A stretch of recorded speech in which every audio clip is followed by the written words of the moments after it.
오늘 창세기 37장 12절에서 24절 말씀 가지고 구덩이에 빠진 요셉이라는 말씀으로 함께 나누도록 하겠습니다. 하나님의 말씀 전하도록 하겠습니다. 구덩이에 빠진 요셉입니다. 성경 속에는 다양한 장르들이 있습니다. 오늘 본문처럼 이야기 형식으로 진행되는 경우도 있고, 또 시와 노래로 진행되는 경우도 있고, 교훈 또는 편지 형식으로 굉장히 많은 장르들이 성경 안에 들어있는 것을 우리는 볼 수 있어요. 가장 많이 등장하는 장르는 단연 이 이야기 장르입니다. 저는 이 많은 장르들 중에서 성경 속에서 오늘 본문 말씀처럼 이렇게 이야기식으로 전개되는, 마이크 조금만 줄여주시겠어요? 죄송합니다. 자꾸 신경이 쓰여서. 네. 너무 좋네요. 저는 개인적으로 이렇게 많은 장르들 중에서 이런 이야기 장르를 조금 좋아하는 편이에요. 그 이유는 이렇습니다.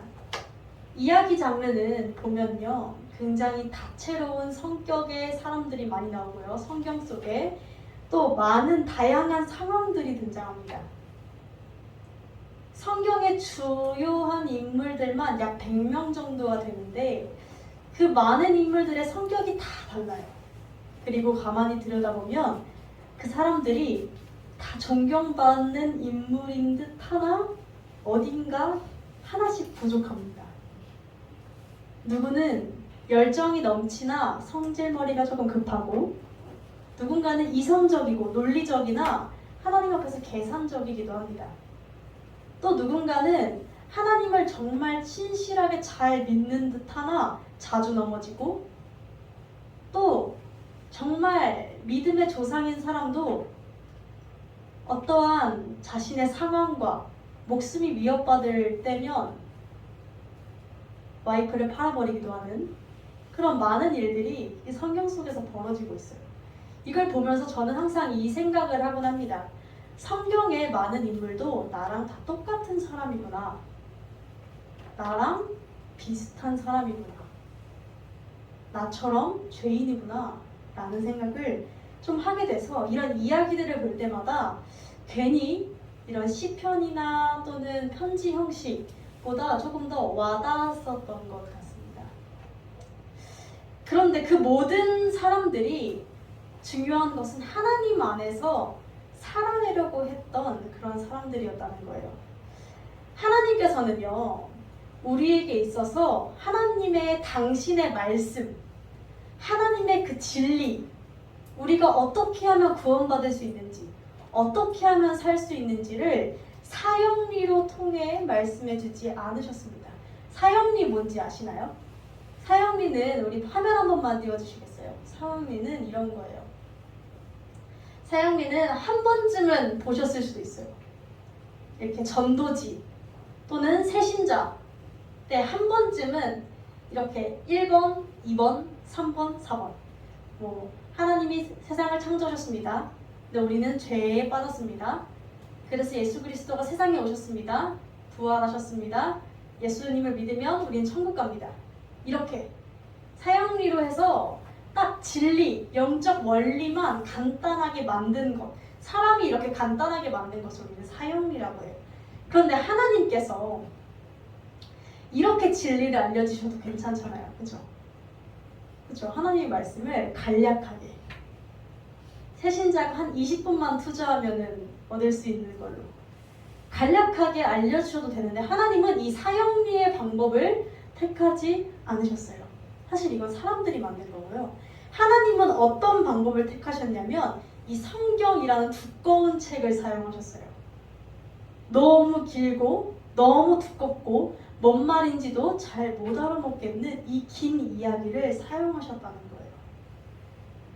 왜일까요? 저는 이것에 있어서 이유가 따로 있다고 생각해요. 왜냐하면 이런 이 사형리는 우리가 하나님은 당신을 사랑하십니다.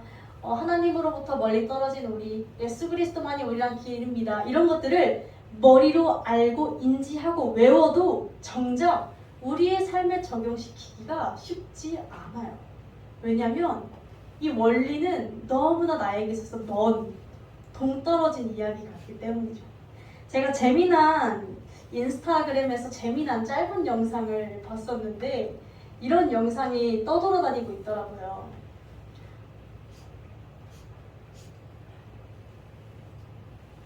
조금 있으면 나올 거예요.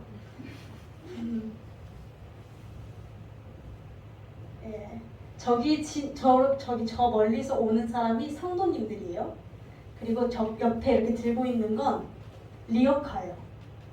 그리고 짐을 들고 있어요. 좀 흐려서. 자, 오는 사람이 이렇게 쓰는 거라고 알려줍니다. 받아서 다시 들고. 그러니까 이게 다시 한번 볼까요? 네. 이걸 쓰는 거 분명 알려줬어요. 이렇게 놓고 끌고 가면 된다 알려줬는데 그걸 들고 가. 이 영상을 제목을 그 인스타그램 주인분께서 이렇게 지으셨더라고요. 삶으로 적용할 수 있게 설교하시는 목사님과 그 다음 머리를 내다. 그러니까 우리는 이렇게 산단 말이에요. 우리는 이렇게 살아요. 그래서 목사님이 설교를 하셔도 이렇게 사는데 저 네 단원, 사형리만 띡 하고 던져주셨더라면 우리의 인생은 어떨지 정말 안 봐도 뻔합니다. 그래서 하나님께서는 우리의 수준에 맞춰서 100명, 사실 주요 인물만 100명이지 더 많거든요. 많은 사람의 인생 가운데 역사하셨던 그 하나님의 이야기, 그것을 하나하나 다 기록하시고 또 그때의 감정이 어땠는지를 시와 노래로 표현해서 시편을 만드시고 또 A라는 하나님을 먼저 만난 사람이 B라는 더 늦게 만난 사람에게 전해주는 편지 형식으로 신앙의 선배가 직접 말해주는 편지 형식으로 만들어진 것이 신약 시대에 나오는 바울 서신들이죠. 베드로 전후서와 바울 서신, 요한 서신. 이렇게 하나님께서는 우리가 조금 더 이해할 수 있도록 우리가 조금 더 보고 이렇게 살면 되는구나. 우리가 마치 영화나 드라마나 소설을 보면서 그 이야기 흐름을 따라가다 보면 어느 순간 얻어지는 교훈이 있는 것처럼 하나님께서는 그런 전개를 위하여 우리에게 이 길고도 두꺼운 성경을 주셨다는 거예요. 그래서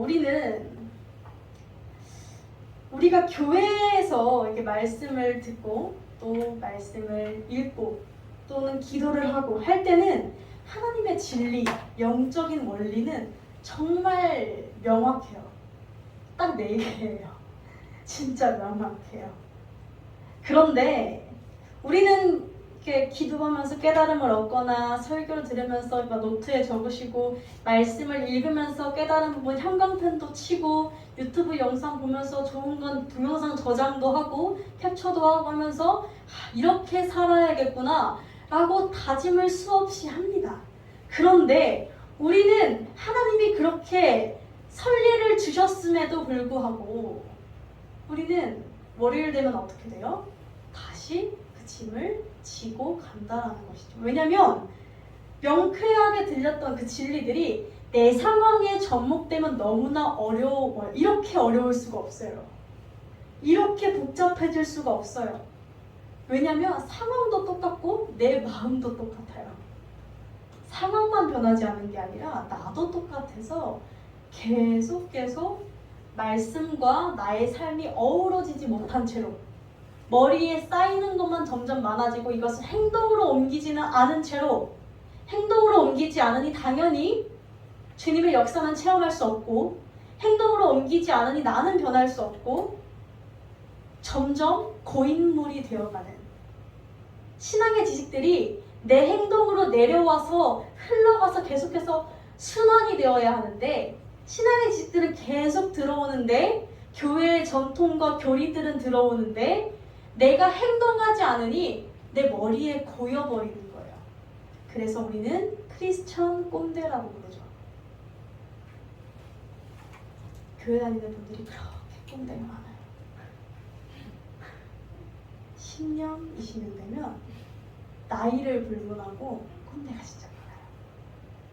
왜? 내가 행동해보면 얼마나 힘든지를 알아서 그 말이 안 나오거든요. 내가 행동을 안 하고 있어서 내 머리에 고여 있으니까 삿대질이 나오는 거예요. 아는 게 너무 많아서. 하나님께서 우리에게 많은 삶의 이야기들, 믿음의 조상들의 이야기들을 우리에게 주셨는데 우리는 이것을 너무나 먼 이 사람 얘기를 우리가 왜 알아야 돼? 2000년 전 사람 얘기를 우리가 왜 알아야 돼? 라고 물음표를 던질지 모르겠지만 하나님은 사실 우리가 살아가는 인생을 시험이라 친다면 시험 족보를 미리 주신 거예요. 얘들아, 믿음의 조상들은 너희의 조상들, 하나님 안에서는 모두가 한 형제이니 믿음의 조상들이 하나님을 나를 믿기 위해 씨름했던 그 모습들을 다 적어놨으니 보고 참고해서 너의 삶에 적용시켜 라고 하신 게 성경이기 때문에 우리는 성경을 읽을 때마다 그들의 이야기에 귀 기울여야 해요. 그리고 그 이야기들이 끌어안고 있는 한 단락마다 끌어안고 있는 그 진리를 우리는 꺼내어서 볼 수 있어야 한다는 것이죠. 우리는 그래서 성경의 이야기들을 뭉텅이로 어렵게 생각할 것이 아니라 짧게 한 단원씩이라도 집중해서 보는 게 굉장히 중요해요. 왜? 그 안에 진리를 봐야 하거든요. 그 성경이, 하나님의 말씀이 뭘 얘기하고 있는지를 우리는 봐야 하기 때문이죠. 오늘 등장하는 요셉은 그 중에 한 사람입니다. 믿음의 조상 중에 한 사람이에요. 39장, 창세기 39장 2절에서 3절에 보면 이렇게 요셉에 대해서 소개합니다. 제가 읽도록 하겠습니다. 여호와께서 요셉과 함께 하심으로 그가 형통한 자가 되어 그의 주인 애굽 사람의 집에 있으니 그의 주인이 여호와께서 그와 함께 하심을 보며 또 여호와께서 그의 범사에 형통하게 하심을 보았더라. 아멘. 요셉의 이야기가 이렇게 몇 장에 걸쳐서 나오는데 요셉이 어떠한 사건을 만날 때마다 등장하는 문장이 이 문장이에요. 여호와께서 요셉과 함께 하심으로 그가 형통하였더라. 자, 요셉 어떤 사람이래요? 요셉은 하나님과 함께한 사람이래요.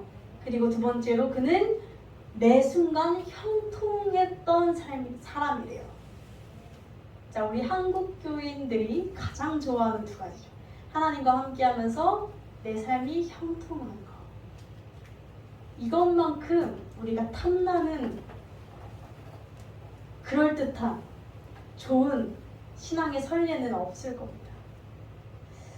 자, 그런데 이 요셉은 우리가 좋아하는 이 두 가지를 동시에 다 가지고 있는 사람인데 그런데 사실 이 요셉은 처음부터 하나님과 동행하고 언제 어디서나 형통한 사람은 아니었다라는 거예요. 그게 중요해요. 이 요셉이 하나님과 함께 했다라고 등장한 그 시점이 요셉이 태어나서부터가 아니라 어떠한 일정된 순간 이후로부터 이 문장이 나타나기 시작해요. 그러면 우리가 무엇을 봐야 해요? 여호와께서 요셉과 함께 하셨더라. 그러니까 나오기 전에는 무슨 일이 있었는가? 어떤 일을, 어떤 계기를 지점으로 해서 이 사람이 여호와 하나님과 동행하며 형통하게 되었는가? 그 전후를 비교해보는 게 우리에겐 필요할 거예요. 우리가 그래서 오늘 이 시간에는 이 요셉의 터닝포인트, 인생의 터닝포인트를 한번 살펴보고 우리가 이 터닝포인트를 기준으로 요셉의 삶의 이야기를 전달하고자 합니다. 그리고 이 요셉의 인생 뒤에서 이 요셉의 인생을 주관하고 계시는 하나님의 인도하심을 발견하게 되기를 주님의 이름으로 소망합니다. 우리가 요셉의 우선 결론부터 이야기하겠습니다. 요셉의 터닝포인트는 구덩이였습니다. 오늘 제목에서 구덩이에 빠진 요셉인데 구덩이가 그의 인생의 터닝 포인트였어요. 이 뒤에 계속해서 등장할 겁니다. 자, 구덩이를 만나기 전에는 어땠냐? 그는 굉장히 사랑받는, 그리고 뭔가 될 것 같은 사람이었습니다. 어렸을 적. 자, 우리가 결혼식에 가보면, 저는 이제 결혼식에 이제 최근에 가본 게 조금 된 것 같아요. 근데 결혼식에 가보면 이제 신랑과 신부에게 결혼 서약을 할 때 이 질문을 하죠. 예를 들어 신랑 땡땡분은 신부 땡땡양을 평생토록 사랑하시겠습니까? 라는 질문을 해요. 그러면 신랑이 대답을 어떻게 하나요? 식장이 떠나가라 합니다. 예, 그렇더라고요. 신랑이 그렇게 우렁차게 대답을 해요. 신부도 마찬가지고요. 자, 모든 결혼을 하는 부부는 결혼식장에서 다 크게 대답하더라고요. 어느 누구도 어물쩡거리면서 대답하거나 생각 좀 해볼게요 이렇게 하는 부부는 없는 것 같아요. 자, 그런데 어떻게 모두가 그렇게 확신에 차서 그렇게 대답할 수 있을까요? 단순한 쇼맨십은 아닐 거 아니에요. 퍼포먼스는 아니겠죠. 진심이겠죠. 어떻게 그렇게 모두가 확신에 차서 대답할 수 있을까요? 저는 아직 결혼을 안 해봐서 모르는데 결혼을 하신 목사님께서 그 말씀을 하시더라고요. 안 살아봐서 그랬어요. 아직 안 살아봐서 당당하게 말할 수 있다. 이렇게 말씀을 하시더라고요. 좀 당황했었는데 그러시면서 이렇게 말씀하셨어요. 정말 그때는 감정과 사랑이 다 벅차오를 때라서 내가 모든 걸 다 할 수 있을 거라고 믿고 착각한대요. 자신감에 대화하면 되지. 어떻게든 살아보면 되지. 사랑하니까. 이러면서 이제 시작을 한다라는 거예요. 근데 막상 결혼을 하고 같이 부대끼고 구덩이에도 빠져보고 상대가 구덩이처럼 느껴질 때도 있고 하다 보면 그래서 한 10년, 15년 된 부부에게 다음 생에 태어나도 상대 배우자와 결혼하시겠습니까? 를 물으면 그렇게 우렁차게 대답은 안 나오더라고요. 뭐해 이렇게. 이게 사랑하고 말고를 떠나서 함께 그 어려운 시절 정말 살아보고 현실을 부딪혀보지 않은 사람들과 현실을 부딪혀본 사람들과는 가진 마음 자체가 다르다는 거예요. 경험을 해본 자와 그렇지 않은 자와. 사실 이것이 결혼 생활뿐만이 아니라 이 신앙 생활에서도 마찬가지였고 요셉의 삶에서도 마찬가지였는데요. 요셉은 우리가 본문에서 읽지는 않았지만 그는 하나님께 꿈을 받았던 사람이었어요. 하나님이 주시는 꿈을 꾸었던, 그러니까 은혜를 받았던 사람이었어요.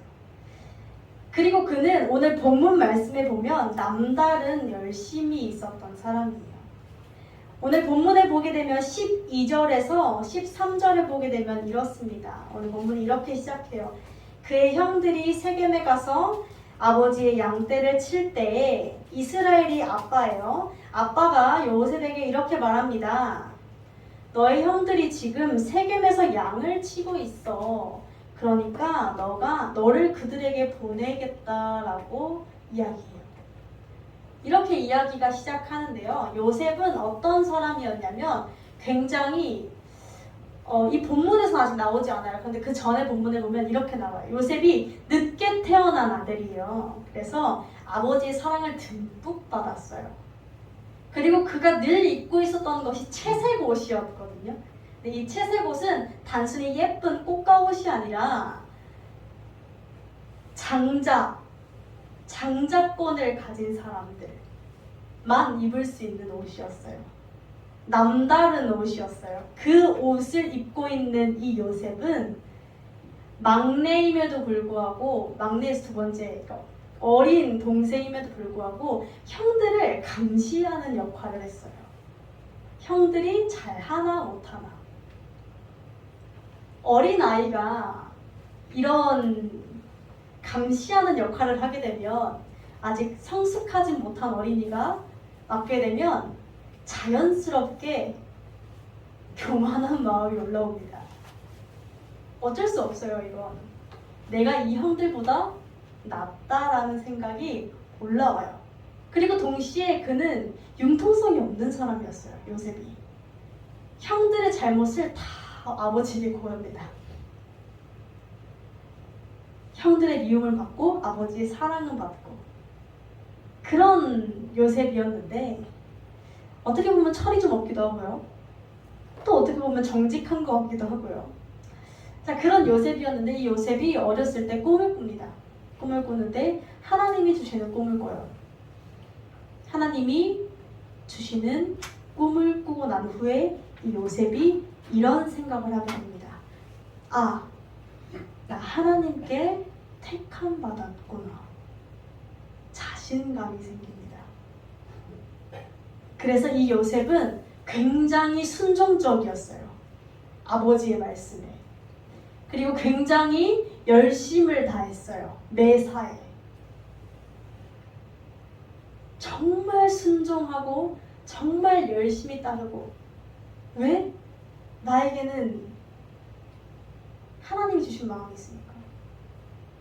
그렇게 살았던 요셉이었는데요. 오늘은 아버지가 이런 심부름을 시킵니다. 너의 형들이 세겜에 가서 있어. 그러니까 가서 좀 보고 와라. 이렇게 말씀하세요. 자, 그랬을 때 요셉이 뭐라 대답하죠? 내가 그리하겠나이다. 순종합니다.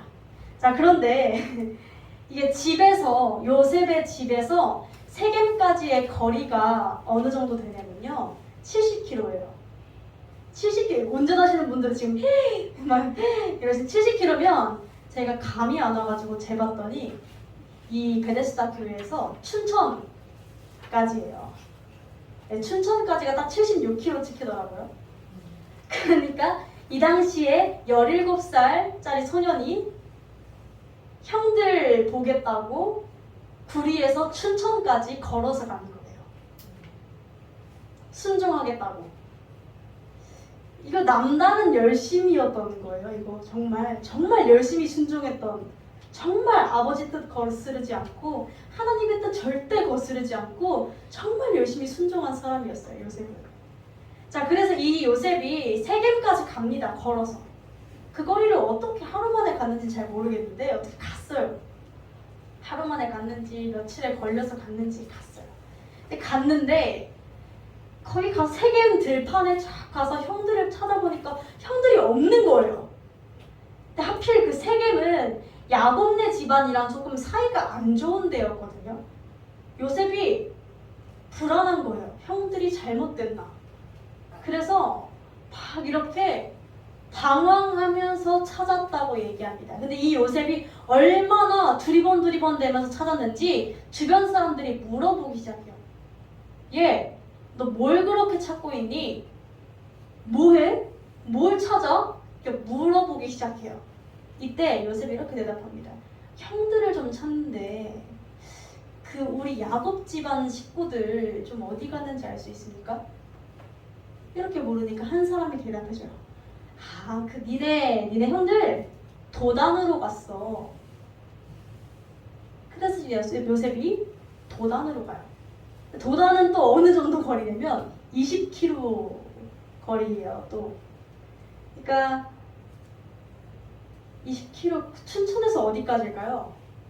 감이 잘 안 오는데 20km면 어쨌거나 한 차로 달려서 한 30분은 걸리는 거리잖아요. 그 거리를 또 가요.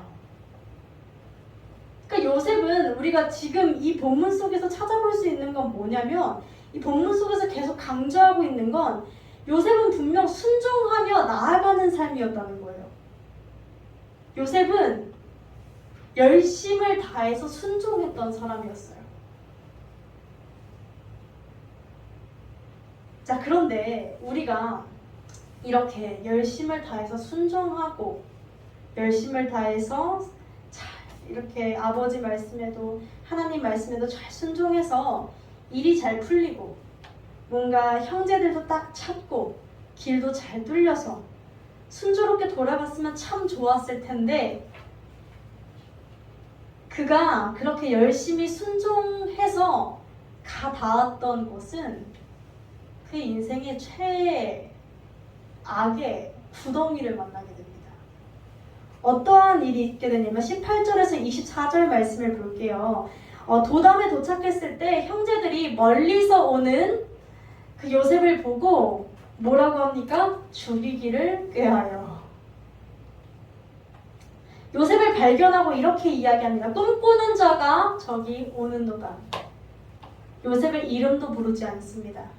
꿈꾸는 자가 비꼬면서 얘기하는 거죠. 아, 또 저기 저 꿈쟁이 온다. 비꼬아서 이야기하는 거예요. 이름도 부르지 않고. 형제들에게 있어서 요셉은 꼴보기 싫은 존재예요. 없애버리고 싶은 존재입니다. 근데 때마침 도단은 집에서 몇 킬로? 90킬로, 100킬로. 아버지가 죽여도 모를 만하죠. 없애버려도 모를 만한 장소까지 와 있습니다. 그래서 이들이 이야기하기 시작합니다. 구덩이에 던져서 그냥 죽여버리자. 첫째 형이 말립니다. 피를 보지 맙시다. 그러지 말자. 얘들아, 나름 첫째 형이니까요. 그러지 말자. 나름 대가족이었거든요. 이 식구가 한 9명이었어요. 아들내미만. 그러니까 맨 마지막 아들 제외하고 요셉이 8째였으니까 둘째부터 7째까지 다 요셉을 죽이려고 하는 거예요. 6명이서. 자, 그래서 23절에서 24절을 보면 이렇게 말씀하고 있어요. 우리 한 목소리로 읽어보겠습니다. 시작. 요셉의 형들에게 이르매 형들이 요셉의 옷 그 입은 채색 옷을 벗기고 그를 잡아 구덩이에 던지니 그 구덩이는 빈 것이라. 그 속에 물이 없었다. 아멘. 진짜 죽이려고 구덩이에 집어 넣어버린 거예요. 요셉을. 이 사건은 굉장히 비극적인 사건입니다. 지금 요셉을 집어넣은 사람들은요, 요셉네 집안과 야곱네 집안과 사이가 나쁜 세겜 사람들이 아니에요. 이방 사람들이 아니에요. 누가 집어넣었어요? 형제들이 집어넣었어요. 한 형제들이. 오늘날 이런 사건이 있다면 어떻게 될까요? 매스컴을 타고 청원 사이트에 올라오고 이런 비윤리적인 일들이 있다 이러면서 난리가 나겠죠 아마. 뭐 형제들이 막내 동생을 구덩이에 던져서 집어 죽여버리려고 했다. 엄청난 사건입니다 사실.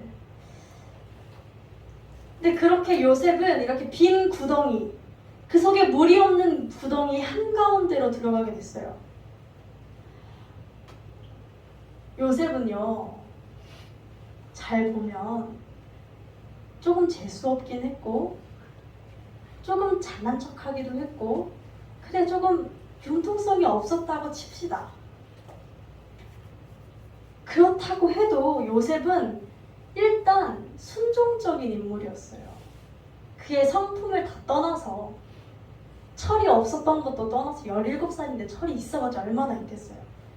형들이면 30살쯤 됐을 텐데 애가 뭘 그렇게 많이 안다고 그렇게 죽이고 싶어가지고 구덩이에 집어 던지고 6명이서 애 옷 벗겨가지고.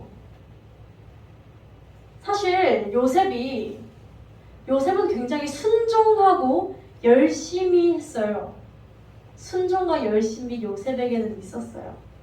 자, 그랬는데 아침까지만 해도 이 꿈을 꾸면서 마음대로 될 것 같았던 그의 인생이, 떵떵거리면서 대답하며 될 것 같았던 그의 인생이 정작 지금 그가 마주한 현실은 구덩이 앞에 있습니다. 이 당시는 구덩이가 어떤 역할을 했냐면 물을 보관하거나 곡식을 보관하는 장소로 쓰였어요. 구덩이가 있으면 사람을 살리는 구덩이였어요. 그 구덩이는. 그런데 그 구덩이에서 지금 요셉은 아무것도 없는 그 구덩이에서 죽어가고 있는 거예요. 다시 말해서 사람을 살리는 구덩이에서 요셉은 죽어가고 있었던 것입니다. 우리는 이런 순간들을 경험해요. 내가 생각했을 때 순종의 길이라고, 순종의 걸음이라고, 이것이 맞는 길인 것 같다고, 내가 생각할 때 여기로 가면 잘 풀릴 것 같고, 이곳을 향해 가면은 어느 정도 길이 보일 것 같고, 이 사람을 만나면 뭔가 해결이 될 것 같고, 어떠한 선택을 하면 내 인생의 길이 조금 더 풀릴 것 같다고, 또는 신앙에 있어서 나름 순종하고 나름 열심히 하고 하는 그런 걸음들을 걸었는데, 분명히 우리는 도리어 그곳에서 열심히 했음에도 불구하고, 열심히 나아갔음에도 불구하고, 치열하게 살아냈음에도 불구하고 나에게 찾아온 것이 죽음의 위기와 목마름과 메마름일 때가 우리에게는 분명히 있다라는 것입니다. 어디로 가야 할지 길이 막혀버리는 그 순간이, 길이 앞뒤 좌우 그 어떤 곳에서도 둘러봐도 보이지 않는 그 순간이 우리에게는 있다라는 거예요. 아무것도 없는 그 빈 구덩이 가운데 그 누구도 꺼내주지 않는 그곳에 우리 덩그러니 놓여져 있을 때가 있다는 것입니다. 그 안에서 요셉은 어땠을까요? 그 구덩이 안에서 어땠을 것 같으세요? 그 구덩이 속에서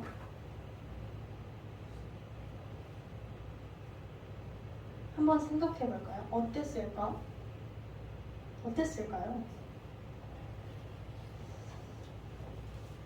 그런데 무섭기도 하고 두렵기도 하고 절망, 비통, 절규, 공허함, 허무함, 많은 감정들을 느꼈을 텐데, 그런데 굉장히 아이러니한 게 있어요. 굉장히 중요한 게 있는데, 오늘 요셉이 어떤 감정을 느꼈는지, 어떤 소리를 질렀는지, 어떤 기도를 했는지, 어떤 탄식을 했는지 성경은 기록하고 있지 않아요. 어떤 탈출 시도를 하고, 어떠한 절망의 감정을 느끼고, 얼마나 괴로워하고 소리치고 도움을 요청했는지 성경은, 본문은 이야기해주고 있지 않다라는 거예요. 빈 여백, 공간으로 남겨둬요. 그리고 우리에게 무엇을 보여주냐면, 그 다음 장면에서 요셉의 모습, 그 상황을 벗어난 요셉을 보여줘요. 자, 그런데 우리가 그 요셉을 볼 때 한 가지 달라진 것을 볼 수 있어요. 무엇을 볼 수 있냐면, 우리 39장 2절에서 3절을 읽겠습니다. 시작! 여호와께서 요셉과 함께 하심으로 그가 형통한 자가 되어 그 주인 애굽 사람의 집에 있으니, 그 주인이 여호와께서 그와 함께 하심을 보며 또 여호와께서 그의 범사에 형통케 하심을 보았더라. 아멘. 우리 뭔가 이거 아까 읽은 것 같지 않나요?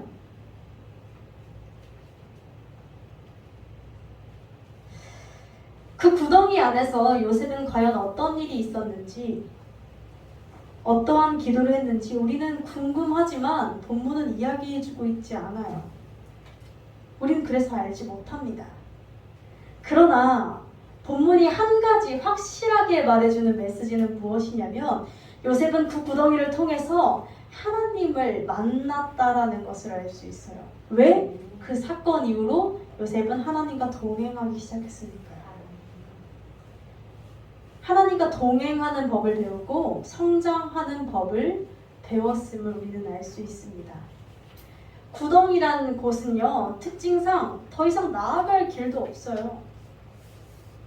그 누구도 자신을 꺼내어주지 않는 곳에서 그가 할 수 있는 건 단 한 가지였을 거예요. 하늘을 바라보는 일. 처음에는 형들에게 도움을 요청했겠죠. 나를 죽이지 말아달라고, 나를 좀 꺼내어달라고, 세겜 사람들한테 도움을 요청했을지도 모르고 도단 사람들한테 도움을 요청했을지도 모르죠. 그러나 그 누구도 나를 꺼내줄 수 없다라는 것을 직면했을 때 내가 이것을 짚고 올라갈 수 없음을 그가 깨달았을 때에는 그는 무력하게 있다가 결국 하늘을 바라보는 일을 택했을 거예요. 그는 그 안에서 온전하게 하나님을 바라보는 법을 배웠습니다. 그리고 그럴 때 그 구덩이 속에 있는 요셉을 하나님께서는 만나주셨는 줄로 믿습니다. 그리고 그 요셉은 아무것도 물이 없고 그 누구도 없고 아무런 길도 없는 그곳에서 빈 곳에서 하나님으로 그 안에 가득 채웠음을 알 수 있어요. 우리는 요셉뿐 아니라 많은 신앙의 선배들도 이러한 모습들을 성경에서 발견하곤 합니다. 대선지자인 엘리야도 지쳐 광야로 도망갔던 때가 있습니다. 그가 로뎀나무에 주저앉아서 했던 말은 한마디였어요. 하나님 그냥 나 죽이세요. 이 한마디였어요. 엘리야가 그 전까지 정말 하나님의 말씀에 순종해서 열심히 해보려고 아득바득 치열하게 살았어요. 치열하게 살았는데 되는 게 없자 현실을 마주하자 그 현실의 어마어마한 거대한 장벽에 마주하자 더 이상 나아갈 길이 없다라는 걸 깨닫자 그가 로뎀나무에 쓰러져서 그가 내뱉을 수 있는 말은 한마디였어요. 그냥 나를 죽이세요 하나님. 대선지자인 엘리야가.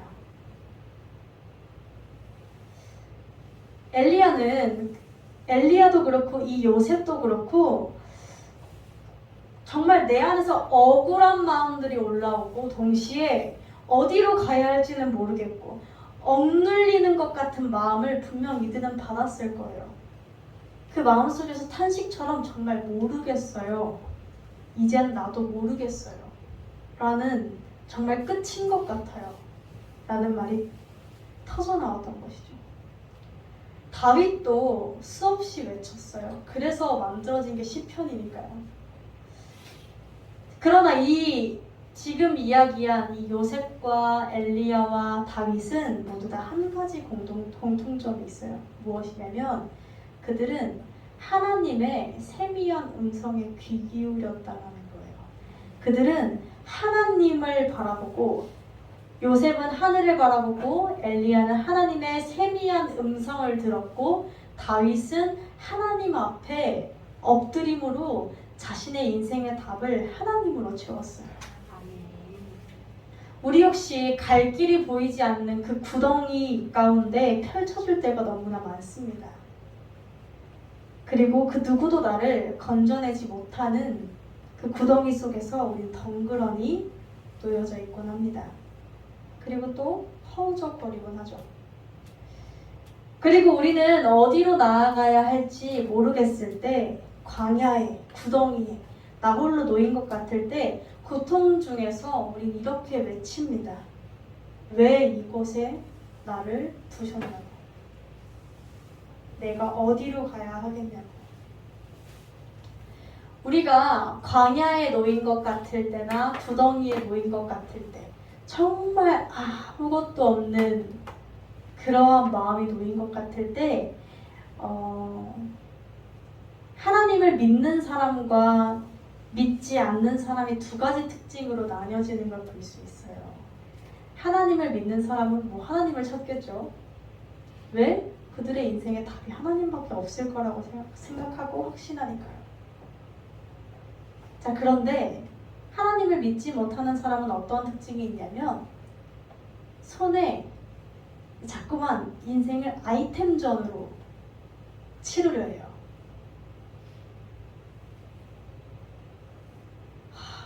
이것도 필요할 것 같은데 이것도 준비해놔야 될 것 같은데 지금은 일단 즐기는 게 맞는 것 같은데 지금 내가 이거 못하면 후회할 것 같은데